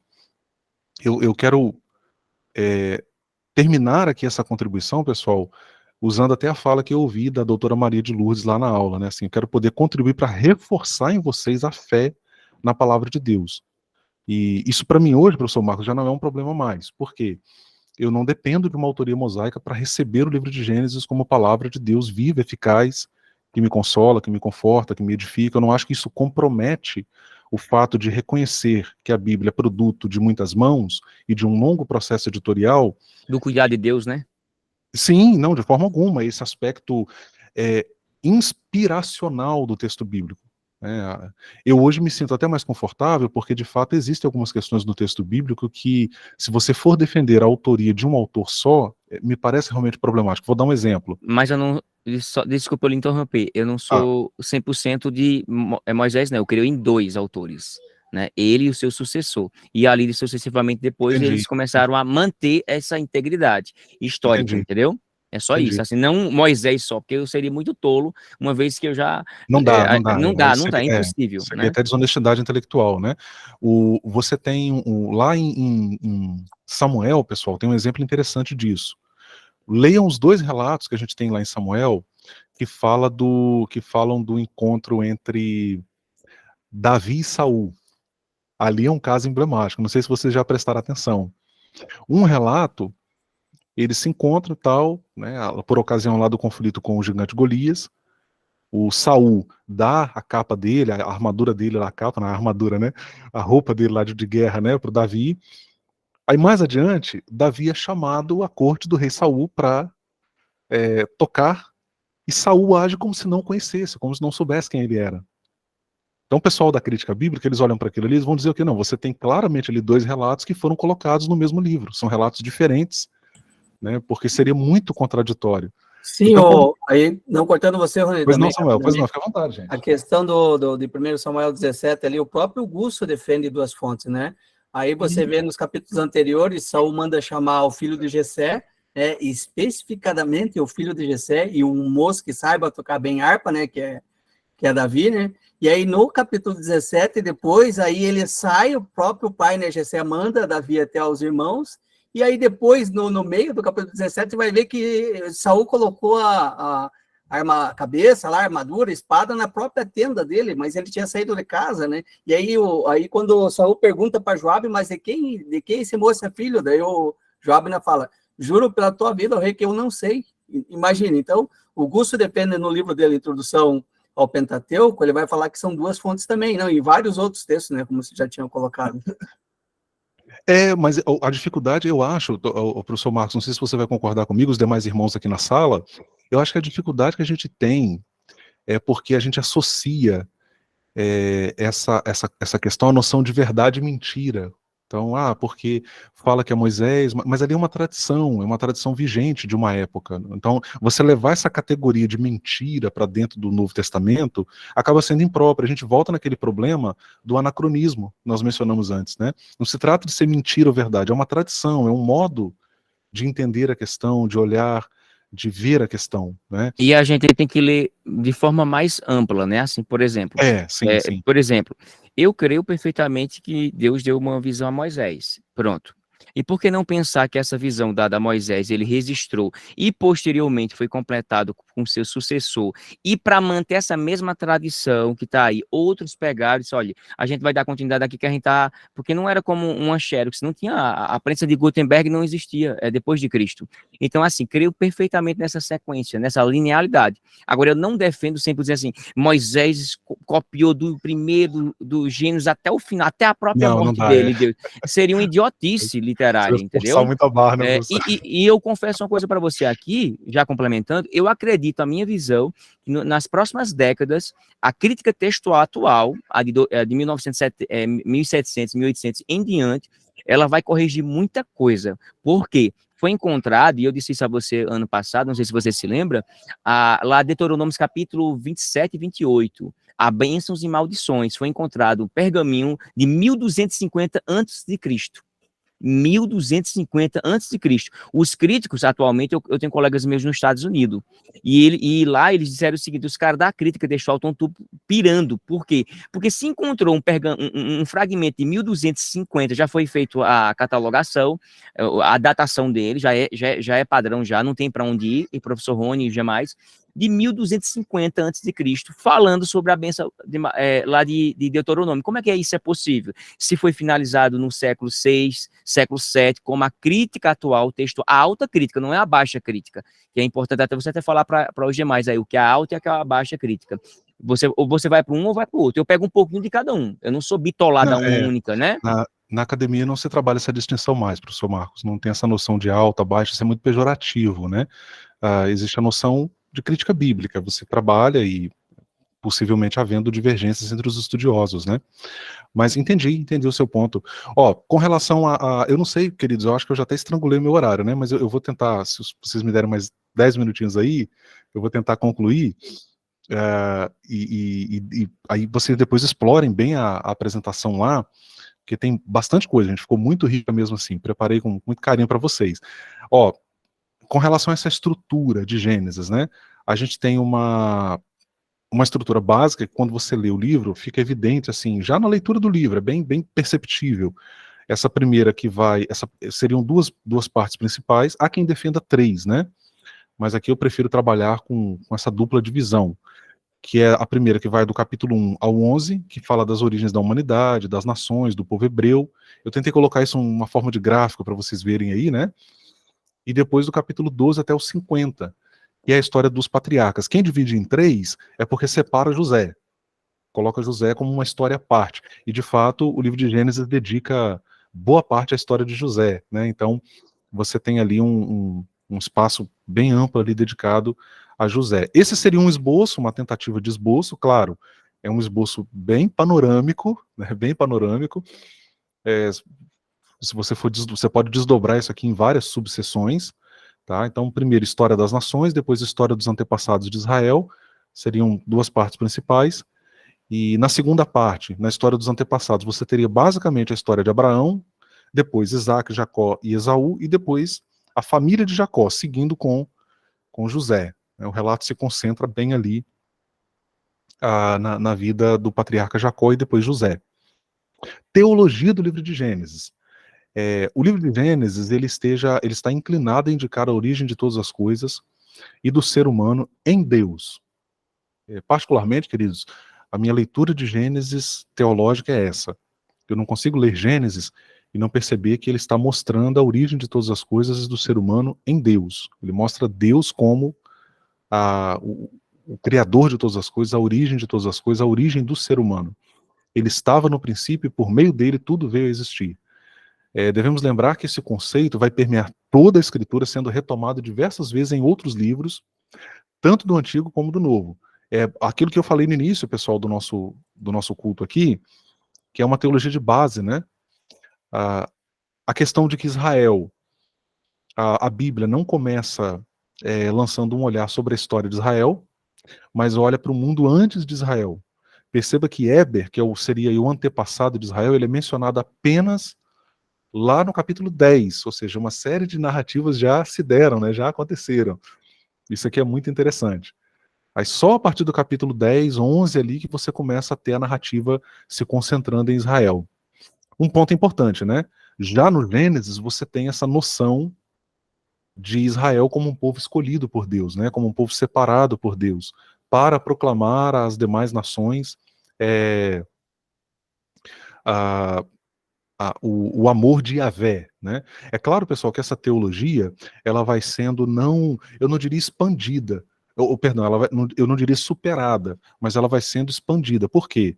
Na medida em que a literatura do Antigo Testamento vai sendo aumentada, vai sendo ampliada, você começa a perceber que dentro da própria literatura do Antigo Testamento começam a acontecer críticas a esse nacionalismo judaico. Então você vai ter lá a Ruth, que é a Moabita, que vai ser bisavó de Davi. Gente, isso é revolucionário ali no texto bíblico, né? Depois você vai ter, mais adiante, Jonas, que é um profeta hebreu profetizando paz para um povo que é inimigo de Israel, né? Então, você começa a ter no próprio Antigo Testamento já uma ampliação dessa noção de Israel como um povo escolhido, um povo exclusivo, né? A impressão que a gente tem de fato é que isso começa a ser expandido, né? O que é muito interessante. A segunda parte do livro registra as origens de Israel em seus antepassados, por meio da obediência a Yahvé. Lembrando que Yahvé aqui, pessoal, seria talvez aí a forma mais próxima do nome mais pessoal de Deus no Antigo Testamento, ok? Que as nossas Bíblias traduzem por Senhor, o que eu acho lamentável. Yod, Rei, Vav, Rei, né? O tetragrama. Eu não vou dizer lamentável, mas eu acho que é uma perda. É uma escolha de tradução, tudo bem. Não é que está errado, né? Mas... Sinônimos. Eu prefiro, eu acho que a tradução por Yahvé nos aproxima um pouco mais, né? Aquele que existe, né? Enfim. Podemos concluir assim que o livro de Gênesis ele é um livro que retrata o relacionamento do homem com Deus. Isso eu acho lindo, né? Então, constantemente você vai ter no livro de Gênesis expressões. E aí eu queria pedir que vocês abrissem suas Bíblias aí, pessoal. Por exemplo, em Gênesis 17:1. Olha que texto interessante. Gênesis capítulo 17, versículo 1. Que fala justamente dessa relação do homem com Deus, dessa expressão comum em Gênesis, andar com Deus. O texto vai dizer assim, ó. Alguém gostaria de ler? Quem está no gatilho aí? Quando Abraão tinha 99 anos, o Senhor lhe apareceu e disse: Eu sou o Deus Todo-Poderoso, anda na minha presença e ser íntegro. Perfeito. Chester, lê para mim 48:15, para nós, né? 48:15, avança um pouquinho aí. Obrigado, professor Marcos. Esse é belíssimo também, 48:15 é de uma riqueza assim extraordinária.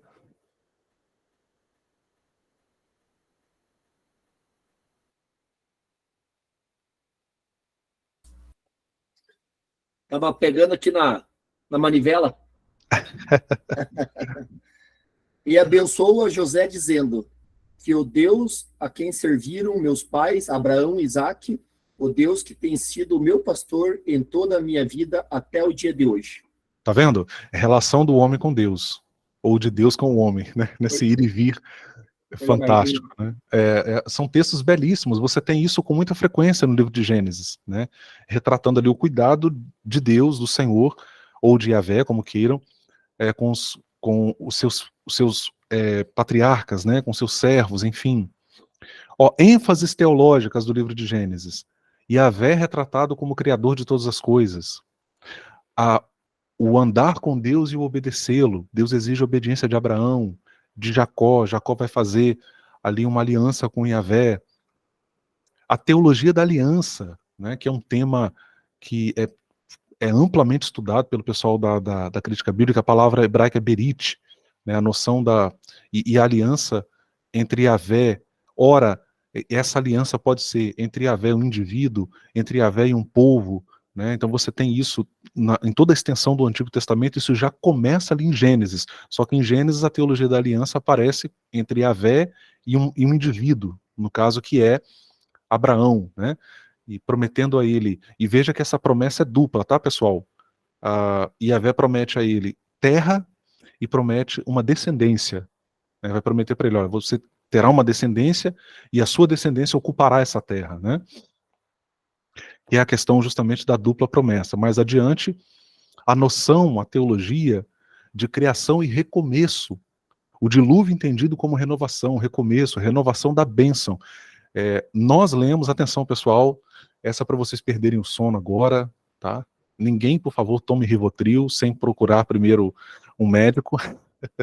Lemos o relato do dilúvio errado a vida inteira. Dilúvio não é destruição. Dilúvio é recomeço, é Deus organizando a bagunça humana. Meu Deus, é forte. Quase falei em línguas aqui agora, viu? Gente, isso aqui é fantástico. A gente leu o Gênesis, pastorear minha amiga. Nós lemos o Gênesis errado a vida inteira. O dilúvio, o relato do dilúvio, nós lemos errado a vida inteira. Dilúvio não é destruição, não é Deus chegando massacrando todo mundo, vou matar todo mundo, não. Dilúvio é Deus colocando ordem na bagunça humana, é Deus recomeçando aquilo que se perdeu em função da decadência humana. Olha que interessante, gente. Teologia e homilética junto, olha. Percebe? Então a gente tem ênfases teológicas, né? A Gênesis traz uma teologia de base. As narrativas sobre os patriarcas servirão de base para temas e elementos da literatura posterior. Relações entre as tribos, por exemplo, isso vai ser falado lá em Josué. Viver sob a promessa divina, a relação do líder com seu povo, o cuidado de Yahvé com seu povo, você tem isso em toda a literatura profética, praticamente. Israel no Egito, a questão da fé, isso vai ser retomado lá no Novo Testamento, dentre outros temas e elementos que nós poderíamos aqui aludir, né? A gente tem a questão dos paralelos com a literatura extra-bíblica, e aqui, pessoal, vou colocar o meu ponto de vista, tá? Eu acho que muitas vezes essa questão ela é muito maltratada. A gente precisa entender que o texto bíblico ele é produto de uma época, de um tempo, então é normal você ter elementos da literatura extra-bíblica. Então você tem paralelos aí, ou semelhanças, né? Podemos falar em termos de paralelos, modelos, né? Alguns biblistas tratam como modelos, né?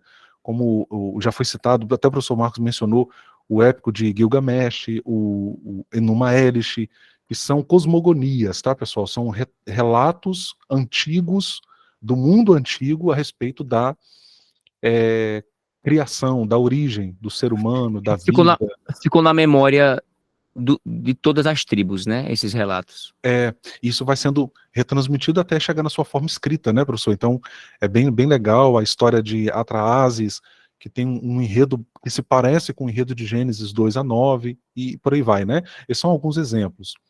Para a gente terminar, pessoal, algumas passagens marcantes aí, e a gente pode, a partir disso, inclusive, queridos, fazer aplicações à nossa vida, né? Não dizer que o Gênesis significa a aplicação que eu vou fazer aqui, ok? É importante isso aqui. O professor Marcos falou em homilética, então atenção pregadores, pregadoras, muito cuidado com isso. São aplicações a partir do texto, tá? O texto significa uma coisa, mas a partir disso eu faço uma aplicação às nossas vidas hoje. Gênesis 11:4 com 12:2. Eu vou pedir ainda quem não leu, que participasse, até para que a gente, né, tenha mais colaboração de vocês aí, pessoal. Vamos fazer assim, eu vou pedir um homem para ler Gênesis 11:4 e uma mulher para ler Gênesis 12:2. Então, um homem lê Gênesis 11:4, pode ser? E uma mulher lê aí Gênesis 12:2. Olha que interessante esse paralelo, gente. Mano, Ronei, eu posso ler? Ah, por favor, querido, manda bala. Tô na NA. Disseram, venham, vamos construir uma cidade e uma torre cujo topo chegue até os céus e tornemos célebre o nosso nome, para que não sejamos espalhados por toda a terra. Perfeito, relato lá da Torre de Babel. Tornemos o que, Arthur? Célebre. Outras traduções colocam... Isso aí, outras traduções colocam famoso. Agora uma irmã, leia 12:2.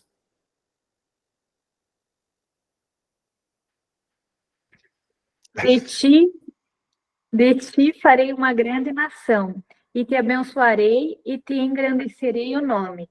Sê tu uma bênção. Obrigado, minha irmã. Olha só que interessante.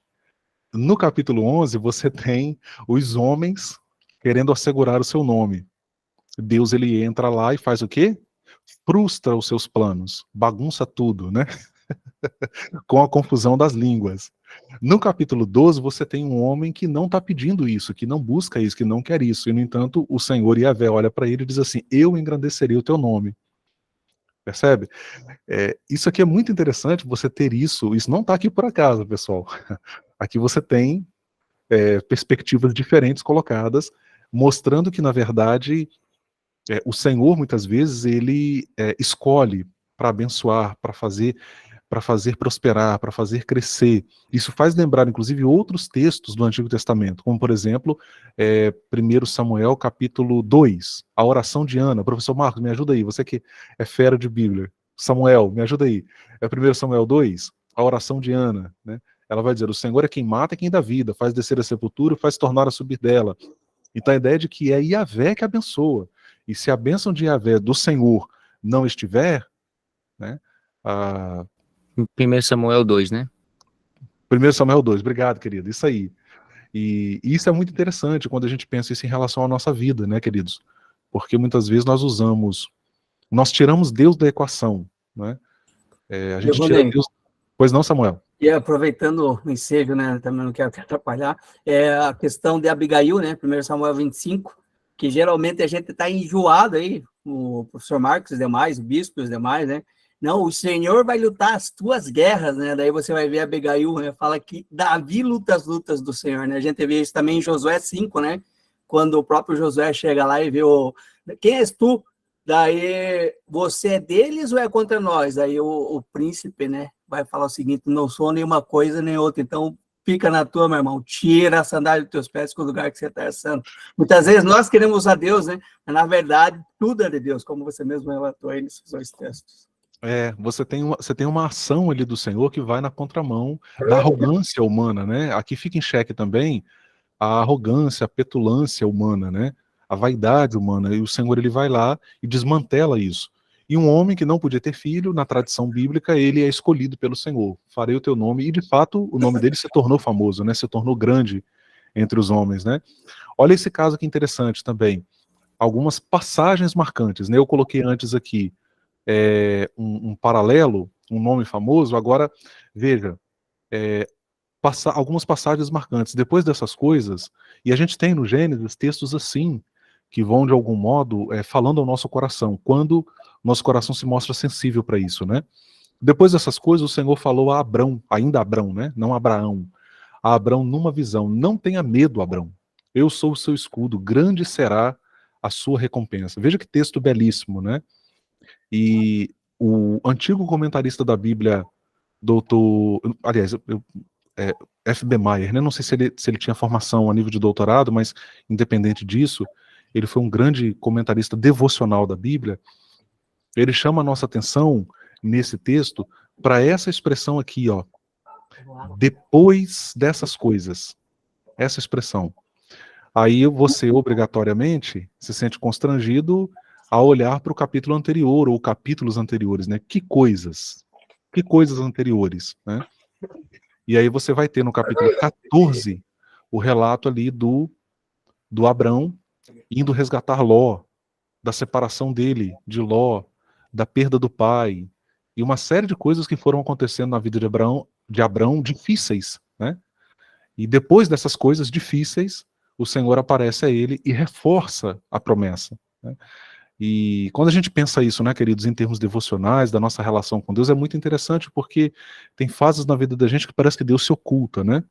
Parece que Deus, ele simplesmente nos deixa em stand-by, né? E a gente fica se perguntando, onde está o Senhor, né? Onde está agora o Senhor dos Exércitos, como diria o profeta, né? Só que aí o Senhor, ele novamente nos agracia com a sua bênção, às vezes uma bênção inesperada, às vezes uma bênção que você pediu há muitos anos atrás e você talvez já nem tinha muita esperança e o Senhor te surpreende. Depois dessas coisas, depois de um casamento difícil, um divórcio difícil, depois de calúnias ministeriais, depois de abandono ministerial, de boicote ministerial, depois do derretimento da instituição eclesial, depois da perseguição no trabalho, né, depois da traição que você sofreu daquele amigo querido, depois das relações não correspondidas, depois de muitas coisas. Nós podemos, na nossa vida, irmãos, viver muito esse depois dessas coisas, né? Mas o bom é que depois dessas coisas, na outra ponta está o Senhor, que nos fala, que nos faz promessa, que nos renova, que coloca alguém estratégico para nos ajudar, né? E Deus é grande, irmãos, Deus faz, né? Eu tenho vivido isso, eu tenho Glória a experienciado Deus. isso algumas vezes, né? Mais adiante, eu fico muito tentado aqui a começar a contar uns testemunhos, mas se eu fizer isso, irmãos, a gente só vai parar meia-noite. O pentecostal, quando começa a contar testemunhos...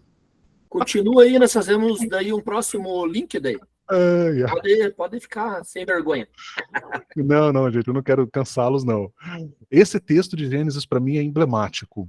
Esse texto de Gênesis, para mim, é marcante, né? Vocês planejaram o mal contra mim, mas Deus o tornou em bem, para que hoje fosse preservada a vida de muitos, né? E a gente, às vezes, vive isso, né? De algum modo, planejam o mal, e Deus torna aquilo em bem, de modo que lá na frente você olha para trás e fala, caramba, eu precisava daquela experiência, né? Eu precisava ser demitido, eu precisava que me boicotassem ministerialmente, né? Eu precisava que não me dessem espaço na minha igreja local para que o meu trabalho na internet alcançasse 500 mil de visualizações. Em Deus tudo é dá grande. graça. Deus é grande, Deus sabe o que faz, né? Então muitas vezes o mal que nos fazem, Deus ele o torna em bem. E Gênesis ele tem assim esses insights, né, essas pegadas assim que são muito marcantes, que são muito profundas, eu diria, né, e que nos falam hoje. Amém? Parei, queridos, desculpa, eu acho que extrapolei um pouquinho o tempo, um pocão, né? Que Deus continue abençoando a todos e estou sempre à disposição aqui do Clube da Bíblia. Maravilha, Rony, muito obrigado. Obrigado pela presença de todos, participação do professor Marcos também, sempre pontual, e os demais irmãos, né? Vamos abrir para perguntas aí agora, vamos ficar até meia-noite então, Rony. Eita! Abrir para perguntas, se os irmãos quiserem, podem colocar no chat, eu fazer direto a pergunta para o nosso querido professor Rony. Eita, eu vou começar. Para estimular o pessoal a perguntar. Deus mudou o nome de Abrão para Abraão e mudou o nome de Sarai, para Sara. Por quê? Isso no relato, professor Marcos, tem relação com a promessa, né? Pelo menos é a forma como eu entendo, tem relação com a promessa, né? Mudaria a condição deles. Então a mudança de nome, e no Antigo Oriente, o nome está muito relacionado ao caráter do indivíduo, né? A pessoa. Talvez seja uma explicação possível, né? Amém. Eu posso até contribuir. Quiser, Claro. o Abrão, né, no hebraico, quando se coloca uma palavrazinha, Yod, que é vida, Havá, então fica Abraão. Essa mesma palavra é colocada em Sarai, onde se tira o Yod do final. Quem estuda hebraico sabe que o Yod, ele é um pronome possessivo, né, de posse. Então, Abrão, ele tinha sua esposa que era sua princesa. Sarai quer dizer princesa, mas não só princesa, mas minha, era de Abrão. Só que quando Deus coloca uma letrazinha na palavrazinha de Abrão, ele está dizendo que a partir de ti vai ser grandes bênçãos lá na frente. A mesma palavra em hebraico, ainda hoje, ela é considerada nesse pote. E Sarai tirou o Yod para dizer, agora você não vai querer achar que sua esposa é só sua, mas ela tem um grande propósito nas minhas mãos. É mais ou menos isso. Informações do hebraico, né? Maravilha, vamos para os próximos. Então eu tenho a Sarai em casa.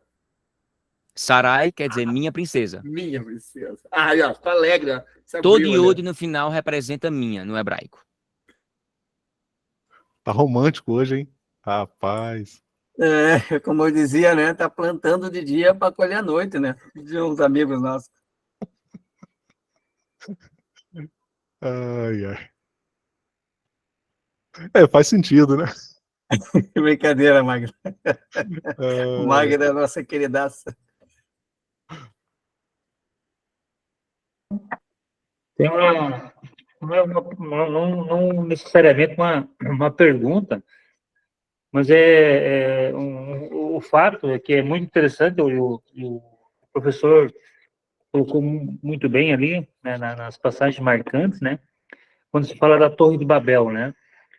A Torre de Babel nada mais é do que a rebelião do povo contra as ordens de Deus, porque a ordem era crescer e multiplicar e se esparramar, né, encher a terra, né? Então, além de ser uma ordem de Deus, né?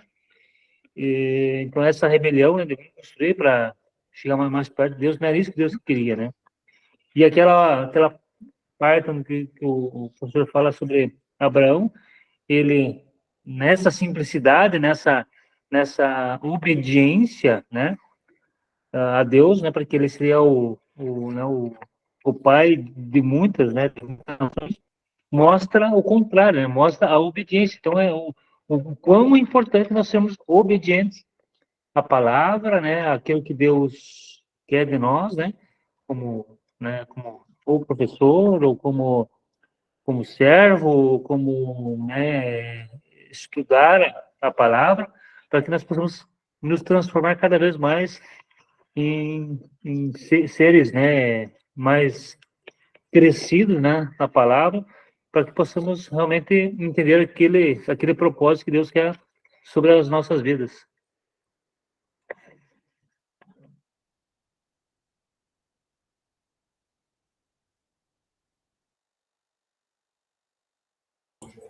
Tem uma pergunta no chat ali, Rony, do Wozniak, que diz o seguinte: em relação aos anjos caídos, qual a explicação teológica desse fato com relação à criação? Antes do Rony fazer um apontamento, aí o Gusso, né, o professor Gusso, que é nosso professor também, foi o professor do Rony, da disciplina do Antigo Testamento, no mestrado, aí ele comentou, né, sobre a questão dos textos bíblicos, né? Tem textos fáceis, né? No princípio que o Deus da terra, ele mesmo fala, né? E Deus cria, ponto, né, cara? Ninguém vai querer interrogar Deus. Esse é um texto fácil. É o texto difícil, daí ele usa, por exemplo, a questão do endurecimento do coração de Faraó, a partir de Êxodo 3, né? E daí os textos impossíveis, aí ele coloca Gênesis 6 como um texto impossível. Você pode até, como ele diz, né? Ele pode até pincelar, mas isso é um texto impossível. Imagine, né, o cidadão ele tem 2 doutorados, nem o Marco não esteve presente, né? Os demais irmãos também não tiveram presente, que não tiveram presente. Ele tem 2 doutorados, né, Rony? Isso aí. Um em teologia e outro em ciências da religião. Ele foi o primeiro professor a lançar uma gramática hebraica em língua portuguesa no Brasil, e o cara ainda, o tamanho da humildade do professor. E aí ele comentou isso com a gente, pô, a gente fica até sem graça, mas eu vou passar para o Rony responder então, a gente se sente. Não, eu só faria uma pontuação aqui, Samuel, dizendo que essa noção de anjo caído não existe no Gênesis. É importante falar isso, tá? Essa é uma teologia posterior, que vem depois. No Gênesis, o que se fala ali no Gênesis 6 é que os anjos viram, mas essa noção de anjo caído, dentro de uma perspectiva de rebelião contra Deus, isso é posterior, isso vem depois. A gente tem isso mais no Novo Testamento, eu não sei se a nível de Antigo Testamento a gente pode falar disso. Tá? Até importante isso aqui, pessoal, porque às vezes uma compreensão teológica a gente acaba levando ela para dentro do livro. A teologia bíblica, ela faz justamente isso, ela vai verificar se é disso mesmo que o texto está falando, né? Então, dentro da minha compreensão, o Samuel, eu fico bem à vontade para dizer que essa noção não está ali. Isso é uma conclusão, é uma dedução que a tradição cristã faz, né, lendo ali o Gênesis, mas o próprio livro de Gênesis ele não trabalha com essa noção, né, com essa categoria de anjo caído. Só uma observação, né? Maravilha, então. Depois eu vou colocar, inclusive, tem um debate, se não me engano, lá do Vailat. Vejam só, né? Que do Vejam Só, que ele também é hebraísta, ele tem um ponto de vista bem interessante a respeito desse... É na literatura. A literatura histórica judaica, ela diz que os judeus em si atribuía sempre tudo a Deus, seja caráter do mal ou do bem, tudo era questão de Deus. Isso é na literatura histórica, né? Judaica, na verdade. Por eles ter só um único Deus, é um único Deus e acabou-se. O Deus Altíssimo, né? Seja em alguns outros nomes, os diversos nomes não representam vários deuses, mas qualidades atributivas desse Deus. Nessa questão de anjo caído. O Gênesis, na verdade, ele não vai ter essa pegada de angelical, de queda não, isso é essa questão posterior, e Jesus é que sinaliza isso, na verdade, né, lá em Lucas, que a gente faz a ideia do diabolos, expulso com força, né, a tradução etimológica do termo diabo significa isso, na verdade. A ideia, um adendo, professor, a ideia desse adversário, né, que é como aparece lá no Antigo Testamento, Satanás, né, como pessoa, como personificado, isso está no livro de Jó, que é um livro do período interbíblico, tá, pessoal? Ou seja, uma teologia, entre aspas, tardia, né?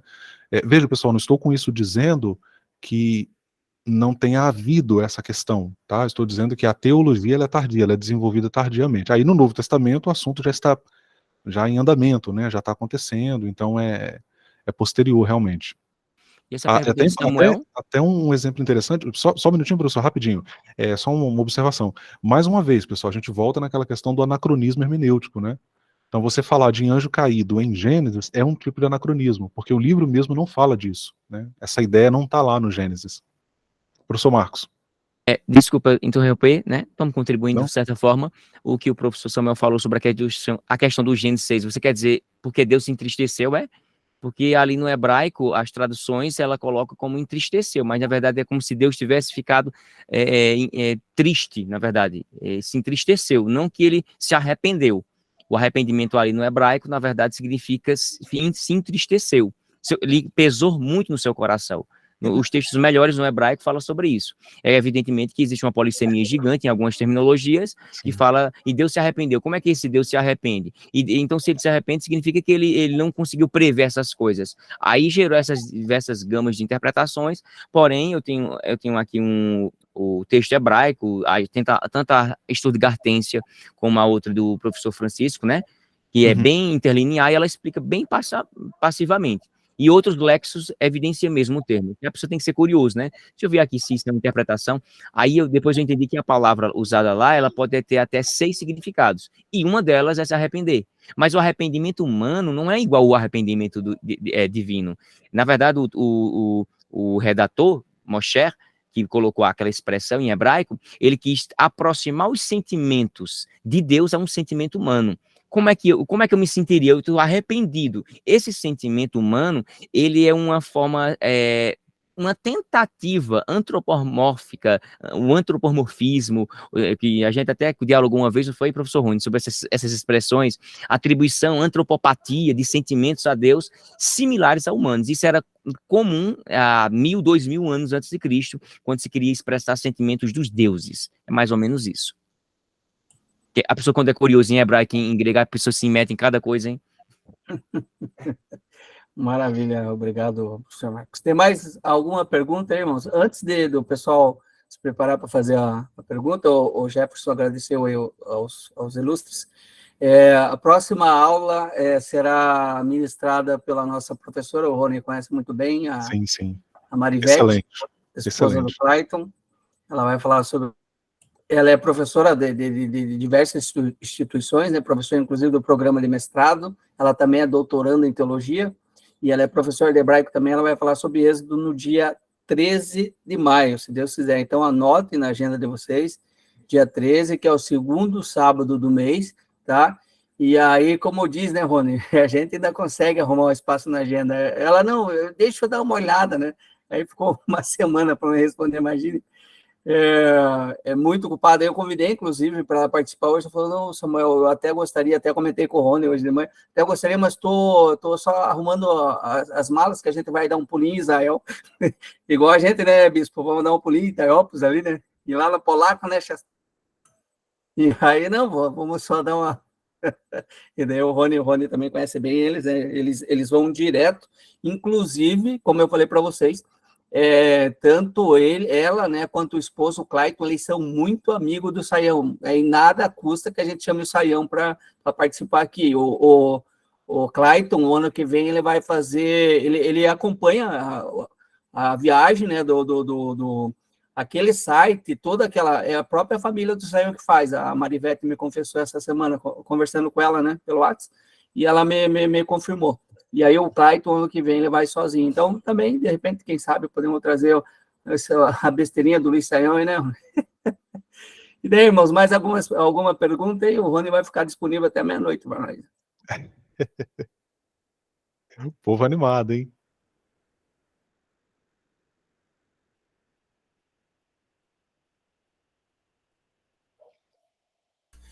Olha, eu posso falar? Tá me doendo aqui, preciso falar. Eu queria agradecer aí, hoje eu estava comentando que quando imaginaria, né, poder ouvir e aprender, né, com professores, com pessoas tão dedicadas na teologia, né, estudiosos que amam a palavra, quando, né, sem estar dentro de uma academia ou se aprofundando, né, e aonde eu conseguiria me aprofundar dessa forma, né. Então aí a gente identifica verdadeiramente, né, os servos do Senhor, né, porque estão ampliando os conhecimentos próprios e também cumprindo com o ID, né, levando essa palavra com profundidade, né, que nem para mim, né, que gateandinho aí, ainda sonho em fazer uma teologia, e posso falar que eu tenho irmãos aí, né, professor Ronei, professor Marcos, nosso queridaço Shemuel aí, e aonde, né, só as mãos de Deus mesmo, né, que vai movendo, e trouxe a tecnologia hoje também, né, para a gente poder, aonde que eu conheceria vocês, né, aonde nós conseguiríamos ter esse material maravilhoso que vocês têm tanto amor, né, em dividir, nem estando dentro da academia, né, porque vocês estão lá em Vitória, vocês estariam por aqui, né, e ia ser difícil de se aproximar. Então, quanto Deus é maravilhoso, né? Eu mandei hoje o convite e olha para umas 40 pessoas. É uma pena que, se não mais, né? É uma pena que não existe, né, esse interesse, né, na palavra do Senhor por todas as pessoas, né? Talvez alguns não puderam por algum motivo, né? E a gente ora para que todos possam estar aqui presentes, né? Mas a gente vai fazendo nossa parte. O importante é estar mandando os convites. E agora, se está gravado, vai ficar gravado, vai ficar melhor ainda para nós expandirmos, né? E divulgarmos vocês aí nas redes sociais. E o importante, uma sugestão que eu dou, se vocês editarem pequenas os cortes, né? E daí colocarem o link do canal de vocês, né? Entendeu? Para as pessoas que verem já, porque daí a curiosidade vão clicar em cima, né? Aí lá eles vão encontrar vocês, queridos lá, amados do Senhor, né? Cheio de amor aí. Deus abençoe vocês, hein, meus irmãos. Mas, Chester, Samu, se vocês me permitem, eu falei algo em particular para o Samu, vou compartilhar com vocês aqui, que isso aqui estar acontecendo já é uma grande vitória, né? E importante destacar, pessoal, é claro que o movimento evangélico, ele, assim, ele vive, né, ele experiencia, isso não é de agora, né? Um desinteresse pela questão da leitura. Você vê os grandes referenciais do movimento evangélico, ou pelo menos uma parcela desses grandes referenciais, em geral, são pessoas que você claramente vê, notadamente vê que não tem uma cultura de leitura, não tem comprometimento realmente com leitura, né, com conhecimento bíblico. É uma galera que usa muito frases de efeito, clichê, então o povão segue, né? Mas assim, eu diria para vocês, irmãos, que esse problema não é uma exclusividade também dos evangélicos, né? Aí eu sou professor na rede pública, e os referenciais dessa galera na rede pública é TikToker. Infelizmente. Então assim, você vai ver, a gente fica ali, desculpa eu vou ser bem grotesco aqui agora, né, o ambiente até, depois a gente edita na gravação aí, Arthur, mas os referenciais para essa galera aí é essa turma que fica dançando e mostrando o bumbum, é basicamente isso, né? Então, assim, não há um interesse por cultura, por conhecimento, por aprofundamento, literatura. Você olha o garoto europeu com 10 anos de idade, com 12 anos de idade, ele já leu vários livros, ele já teve contato com clássicos, ele já estudou idiomas. No Brasil, infelizmente, a gente convive com essa cultura ainda atrasada, né? Então isso aqui, pessoal, já é uma grande vitória, né? Já é uma grande conquista. Nós chegamos a ter pico aqui de 22 pessoas na sala, né? Então acho que isso, vocês estão de parabéns, que Deus abençoe o Clube da Bíblia, contem comigo, como ouvinte, como ensinador, é um prazer poder colaborar com esse projeto e que Deus continue abençoando vocês nisso aí, que cresça, né? O brasileiro só entra em biblioteca quando está chovendo. Eu dou aula a 400 alunos, eu sei o que é isso. Já faz 6 anos no estado, primeiro, segundo, terceiro ano, e a questão é entropia mesmo. É do maior para o menor, ou seja, vai regredindo cada dia que se passa, infelizmente. E aí, dois colegas, né, os dois são professores da rede pública, né, o Marcos e o Rony, eles têm e aí, falando para a gente, então, não é muito diferente, né, do que a gente vê na igreja, né, principalmente nós, pentecostais, né, a questão da escola bíblica dominical. Aí você vai numa escola bíblica, né, só para fechar o nosso comentário, e daí eu vou passar pro Rony para ele fazer essa oração para nós encerrar. E aí você vai numa escola bíblica, você encontra 5, 10, 15 pessoas no máximo, né? Daí você vai num culto de vitória, né? Em qualquer igreja, estou falando de Matiz Pentecostal, você vai encontrar 200, 300, 400, 500, 1000 pessoas, dependendo da igreja. Porque o povo, ele está interessado em só, como eu vou conversando com o Rony, eu volto e meio sempre faço a confissão para o Rony e vice-versa, né? E a gente coloca esses né? A gente acaba... Marcos também, né, Marcos? Isso.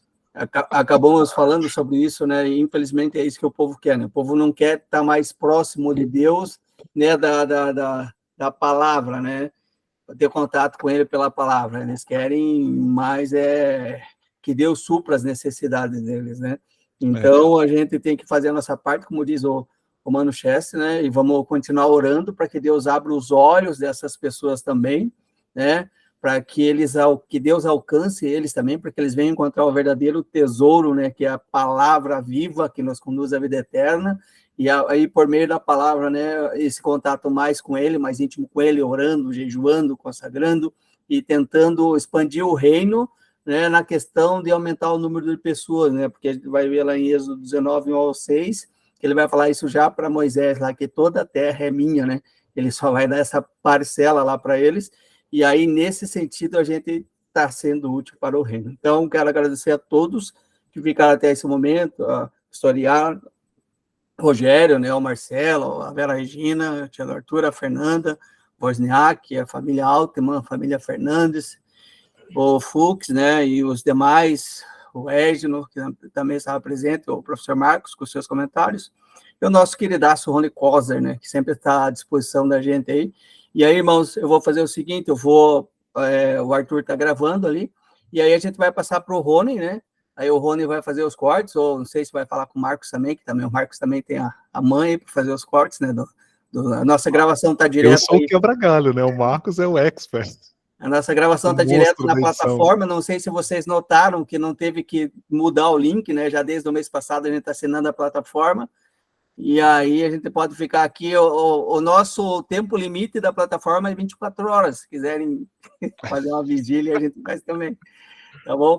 Eu vou passar então para o Rony, ele vai fazer essa oração para nós encerrarmos. Amém, então vamos orar.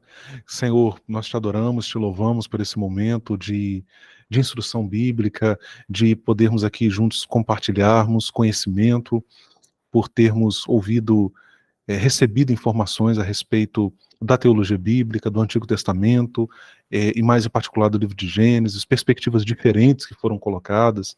Isso dá um caráter muito saudável ao Clube da Bíblia, que é essa abertura ao divergente ou a uma outra perspectiva, não necessariamente divergente, mas que são olhares a partir de ângulos diferentes. Muitas vezes a gente acaba tendo dificuldade com isso nas nossas comunidades de fé, mas entendemos que isso só agrega valor, só enriquece o diálogo, só enriquece o conhecimento, nos coloca em contato com essas diferentes perspectivas, até para que possamos escolher, até para que possamos avaliar.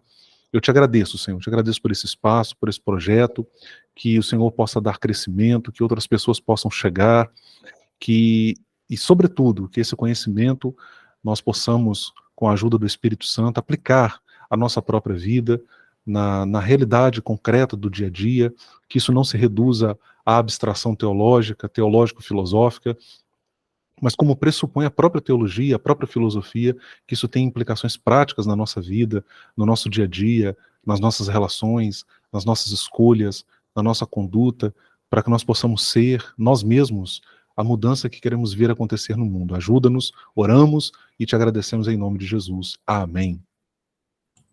Maravilha, Varão. Já estava falando em línguas aqui por essa oração. Uma vez pentecostais, sempre. Sempre. Tem um amigo meu que é da Batista, Samuel, ele falou, rapaz, eu tô